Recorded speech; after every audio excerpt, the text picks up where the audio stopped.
au sujet de la de l'Ouïa, suivant le président Sankara. Et c'est pourquoi je voudrais proposer, Monsieur le Président, que nous établissions un barème de sanctions pour les chefs d'État qui ne répondent pas présents à l'appel, faisant en sorte que, par un ensemble de points de bonne conduite, ceux qui viennent régulièrement, comme nous par exemple, puissent être soutenus dans certains de leurs efforts. Exemple, les projets que nous soumettons à la BAD, la Banque africaine de développement, doivent être affectés d'un coefficient d'africanité. Les moins africains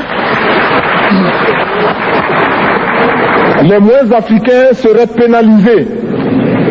Et comme cela, tout le monde viendra aux réunions ici. Le président du CNR et du FASO aborde maintenant le problème de la dette des pays africains. Nous estimons que la dette s'analyse d'abord de par ses origines. Les origines de la dette remontent aux origines du colonialisme. Ceux qui nous ont prêté de l'argent, ce sont ceux-là qui nous ont colonisés. Ce sont les mêmes qui géraient nos États et nos économies. Ce sont les colonisateurs qui endettaient l'Afrique auprès des bailleurs de fonds, leurs frères et cousins. Nous étions étrangers à cette dette. Nous ne pouvons donc pas la payer. La dette, c'est encore le néocolonialisme où les colonisateurs se sont transformés en assistants techniques.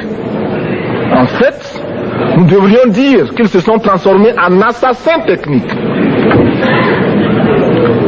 Et ce sont eux qui nous ont proposé des sources de financement, des bailleurs de fonds internes que l'on emploie chaque jour, comme s'il y avait des hommes dont le bâillement suffisait à créer le développement chez les autres.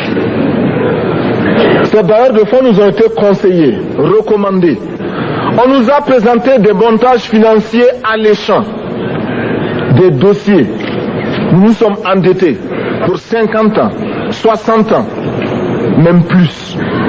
C'est-à-dire que l'on nous a amenés à compromettre nos peuples pendant 50 ans et plus.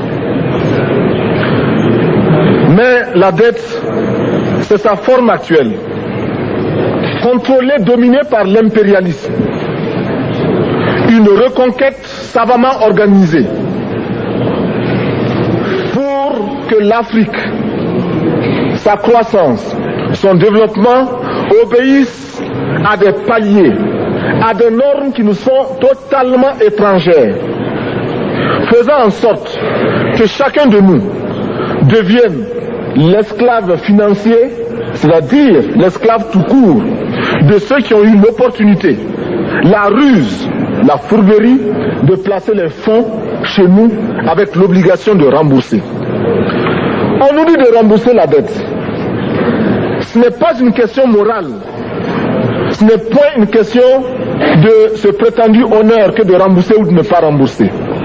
Monsieur le Président, nous avons écouté et applaudi le Premier ministre de Norvège lorsqu'elle est intervenue ici même. Elle a dit, elle qui est européenne, que toute la dette ne peut pas être remboursée. La dette ne peut pas être remboursée. La dette ne peut pas être remboursée parce que, d'abord, si nous ne payons pas, nos bailleurs de fonds ne mourront pas.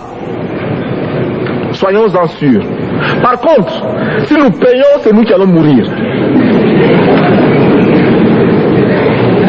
Soyons-en sûrs également.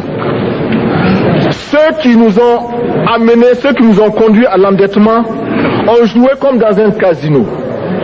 Tant qu'ils gagnaient, il y avait plein de débats.